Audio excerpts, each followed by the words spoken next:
So this past week, Facebook, Instagram, and WhatsApp just kind of crashed, right? It went down. And people kind of lost their minds for a bit. It's crazy how we get so dependent on social media that once it's taken away from us or it's gone, we don't know how to function in normal life. Now, this is probably mostly Gen Zers and people who just have no lives whatsoever outside social media, but that needs to be changed. You know, some of us, when that app went down, when those apps went down, we chose panic over production. You know, we chose to just not know what to do with our lives. A lot of people just ran over to Twitter and we're actually tweeting the fact that I'm just over here because Instagram is down. Like, really?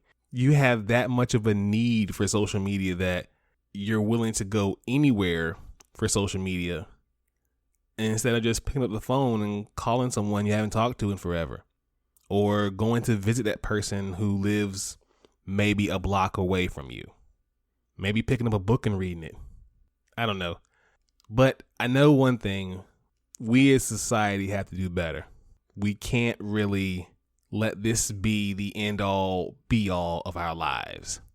I, for one, know that when they went down, I got a lot done. Like, I did all the laundry in the house, all of it. And I should be doing it anyway, but still, like, I chose to be productive. You know? That's all I'm saying, people. Let's not depend on these social media apps like we do. We have lives. Let's live them. Ladies and gentlemen, blurs and nerds, freaks and geeks, this is Do You Speak Geek, episode 97.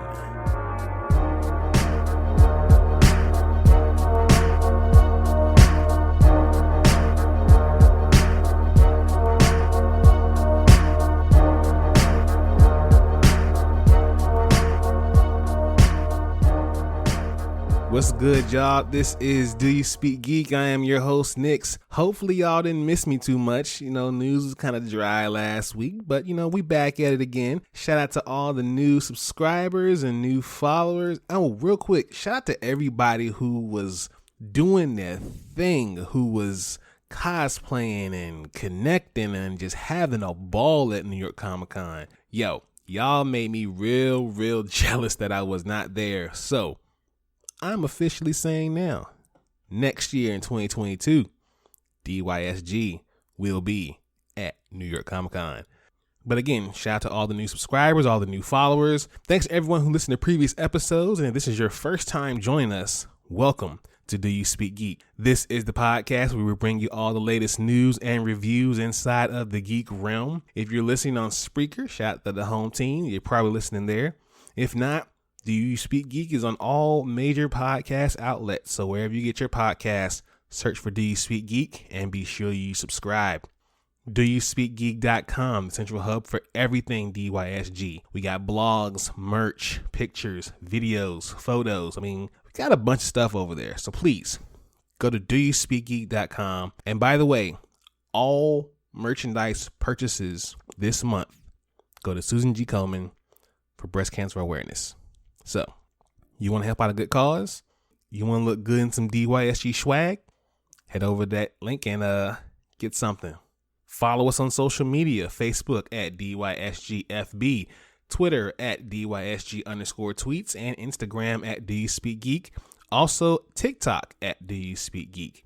YouTube, the only place where you can find the Dono and Daddy Show. Please be sure to subscribe, like, Hulk, smash that bell for all notifications and leave comments. We want to know what you guys think.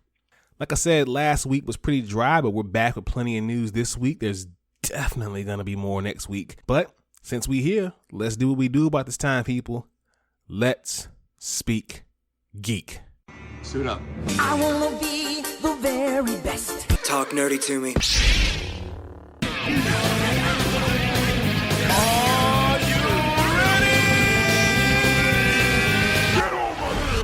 All right, people, we got reviews coming at you at rapid fire. Far Cry 6 smooths over a lot of the bumps that have cropped up in the past few games, and even though it misses in some steps, especially with this new inventory system, it's still the best the series has ever been in years. Oh, come on, man. You got Dean Big Brother Almighty as the villain.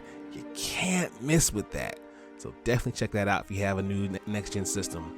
Escape the Undertaker, featuring the New Day. It's it's a little silly, but it's satisfying. It's definitely one of the good things of Netflix's interactive platform. So, if you're a hardcore fan or even a casual fan of wrestling, you should enjoy this one. Muppets Haunted Mansion. It can be best described as the mashup of Muppets Halloween and Disney's Haunted Mansion. It's the movie we thought we didn't need, and we know we needed it. So it's definitely a good look. Check that one out. Metroid Dread, a surprise sequel after nearly 20 years. Metroid Dread brings back the legendary exploration and progression and merges it with excellent modern combat and some of the best boss fights ever. And speaking of Metroid Dread, you're going to be playing that on a new Switch, so play that on the Switch OLED model. Now, it does enough right to make this mid-generation refresh worth the $50 to $150 premium over the older models, assuming you don't already have a Switch, like myself. At the same time, that $50 premium does not make sense for Switch owners who only or even primarily intend to play games in a docked mode. But this is definitely an amazing system. Get one if you can. Those are your reviews. Let's hop into my favorite portion of the show. Y'all know the vibes. Source Wall. Man, you come right out of a comic book. Behold the Source Wall. Can you read, my son? Well, that depends. There is nothing wrong with reading a story and looking at the pictures. Enough said, Stan. Let's hop right into it. The pull list this week. The Amazing Spider-Man 76. The unthinkable has happened. Zeb Wells and Patrick Gleason will remind you why you love and hate comics. I don't hate comics at all. I'm only guessing this is going to be something crazy that happens, and I'm going to enjoy every minute of it. So bring it on, Zeb and Patrick. Let's go. Static, Season 1, Number 4. The Dakota crackdown comes for Static's friends. As the government cracks down on the superpowered teenage Big Bang babies, Dakota's schools are getting emptier and emptier. And with someone he loves in the sights of the roundup, Static must put his own life and family at risk to protect them. Excellent book. I have enjoyed every issue. Let's keep this party going. Titans United Number 2, guest starring Hawk and Dove. The Titans uncover a plot against them. Someone has been stealing their powers. But who? And what has it got to do with Superboy? Guess we have to find out. Hardware Season 1 Number 2, with Dakota convinced that Curtis Metcalf is to blame for the Big Bang riot and the police hot on his trail, Curtis decides to change the game in a way that Edwin Alva won't see coming. He just needs to find a way to lead the country without getting caught. Yeah. Again, milestone. They had not missed.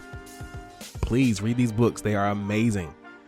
And finally, we have Black Panther Legends Number 1. Now, I've been personally waiting for this one.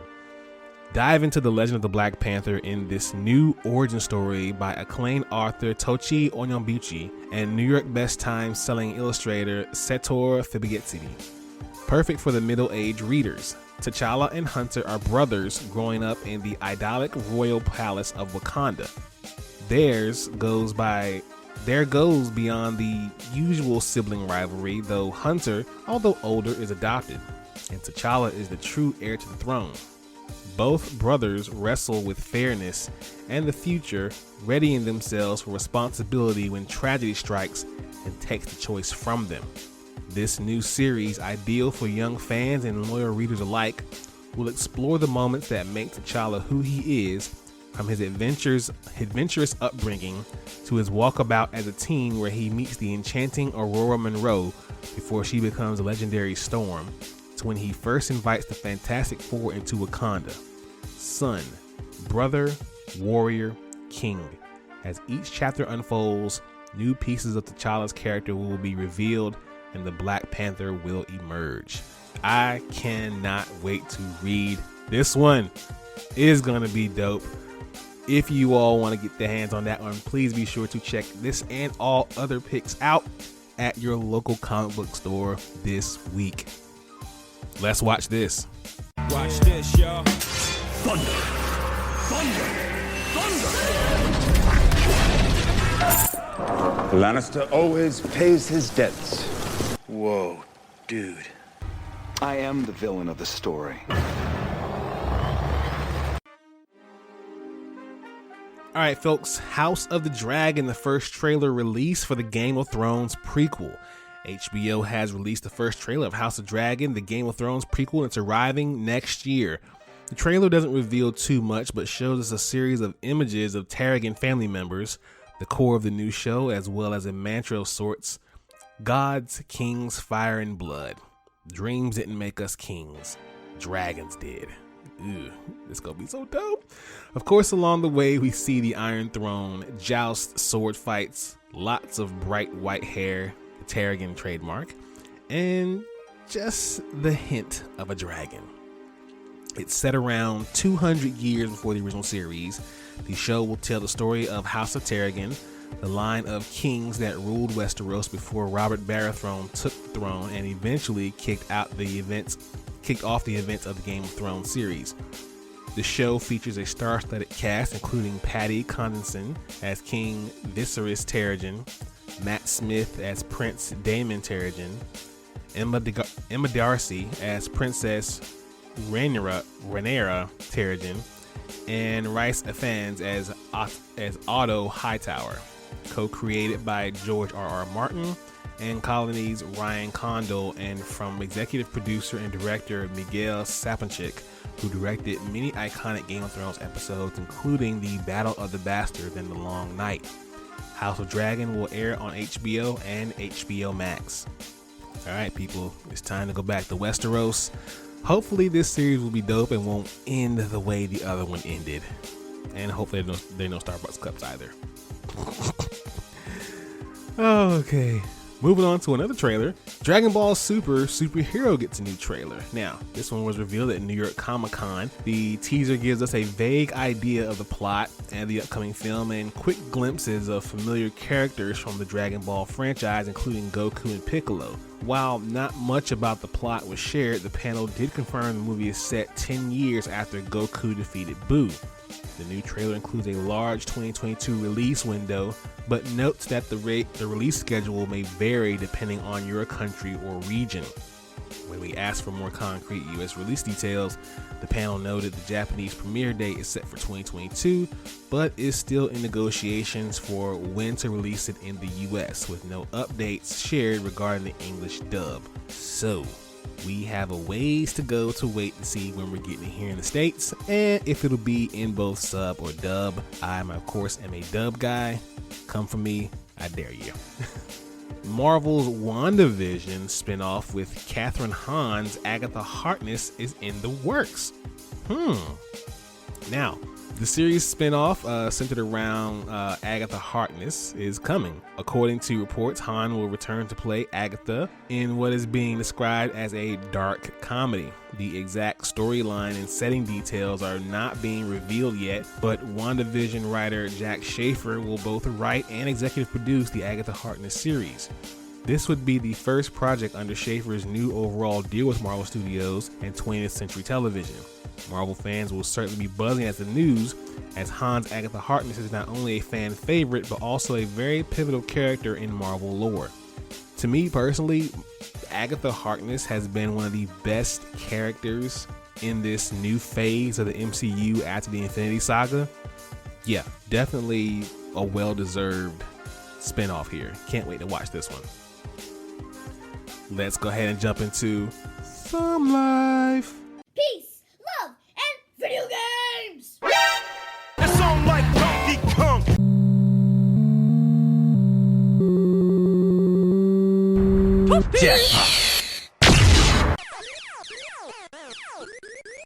Batman is playing Galaga.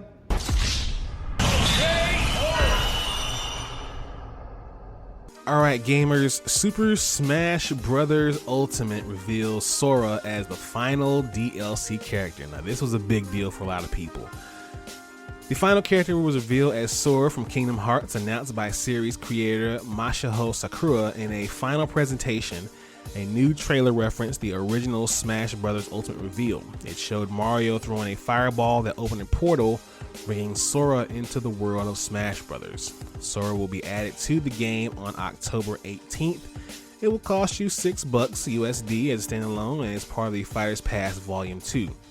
Sakurai says Sora's controls are relatively straightforward, but he will remain distinct from other characters.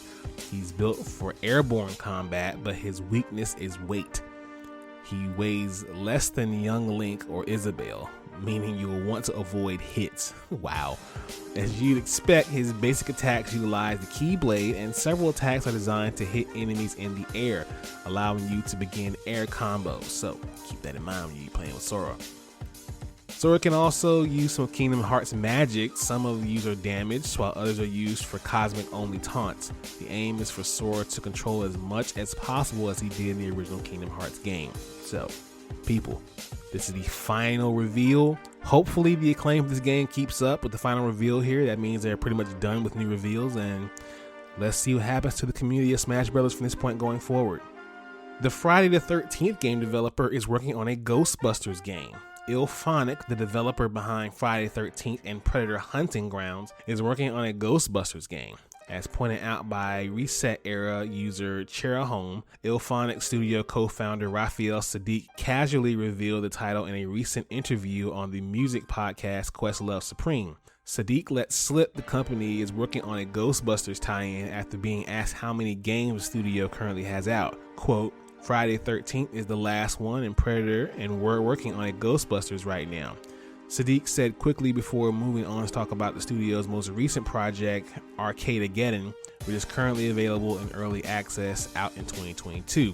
While it's still speculating at this point, Illphonic's involvement may point to the kind of game we'll be getting. The studio's previous movie tie-in projects were both asymmetric multiplayer games, with both Predator Hunting Grounds and Friday the 13th seeing one player control a formidable enemy who must defeat a group of other players controlled survivors. I'm with this. You know, if you get a team of guys as the Ghostbusters, or you could play, I don't know, one of the Hell Dogs, you could be the Stay Puft Marshmallow Man, you could be Ego, like, I would love to be Ego and just smash everybody. Yo, give me this game, bro. Give me this game. Plus, it wouldn't hurt to catch a few ghosts. You know, I would love to, you know, catch the Scoleri brothers, you know. I'm sorry, I'm an 80s baby. Y'all already know. I'm an old school guy. And finally, Grand Theft Auto, the Trilogy, the definitive edition has been officially announced. After many leaks, Rockstar Games has officially announced the Grand Theft Auto, the Trilogy definitive edition, comprising of Grand Theft Auto 3, Vice City, and San Andreas. The updated games will be released for PS5, PS4, Xbox Series XS, Xbox One, Nintendo Switch, and PC via the Rockstar Games launcher later this year. Mobile ports will follow next year. All three games will feature across-the-board upgrades, including graphical improvements and modern gameplay enhancements for all three titles, while still maintaining the classic look and feel of the originals. More details will follow in the coming weeks. Rockstar has yet to confirm if the games will be released in a single package, as individual titles, or both. The exciting versions of all three games will be removed from digital storefronts next week. Rockstar also announced that the games will come to iOS and Android in the first half of 2022. That's nice. I like this. Hopefully this isn't the only thing that Rockstar has to say before the end of this year is out. We still got 3 months. Y'all could at least tell us that you're working on something bigger and maybe even better than this. That's just my opinion. Take it as you will. All right, you nerds, let's mark out. So what you gonna do?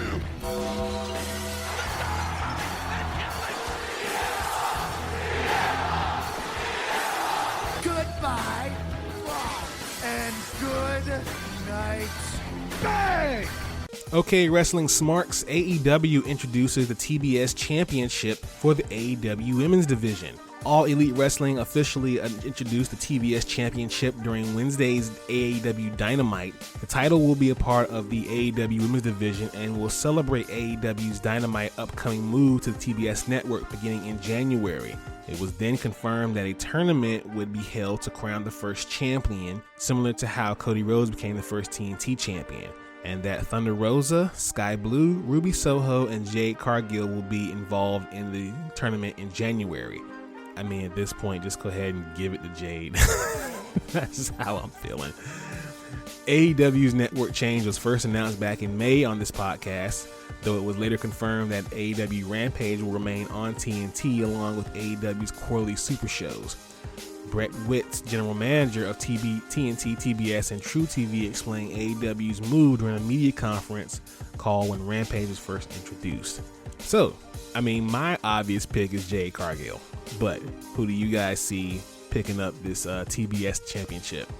Maybe Thunder Rosa will finally get a championship in AEW, who knows? But with Jade Cargill going on a tear, I don't see it happening.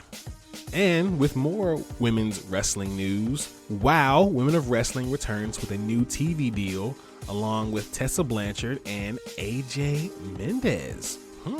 So WOW is heading back to television, and with a new TV deal has given the promotion its biggest platform yet.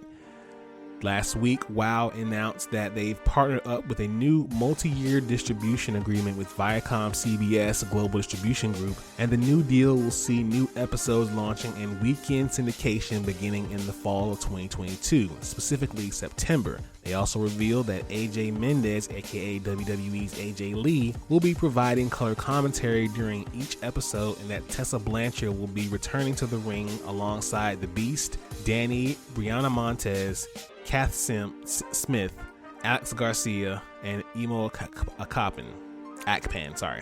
They also revealed that old episodes of WOW will be available on the CW Seed and Pluto TV in December of this year. WOW owner Jenny Buss and Mendez will be executive producers, while creators David McLean and Nick Stotler will serve as executive producers of production. I'm with this. You know, AJ is finally back into wrestling at some point or another. Hopefully, we'll see her even get in the ring. Who knows? I'm finally glad Tessa Blanchard has a home now where she can really showcase her skills. The girl's just too good in the ring, regardless of how she is outside of it. She's just amazing in the ring. So this is good. Hopefully this will be a nice, amazing thing to watch next year, and we'll see what happens from there. Well, y'all, that is the pod, and I'm going to do what I do about this time and go ahead and get out of here. Thank you all for listening. Please be sure to like this podcast, subscribe to this podcast, let your boy know what you think about this podcast. Visit the website, doyouspeakgeek.com. Follow us on social media, Facebook, Twitter, Instagram, and TikTok. Check out our YouTube channel, like and subscribe to the videos there. As always, people, live to play to win to live. I speak geek. Do you speak geek?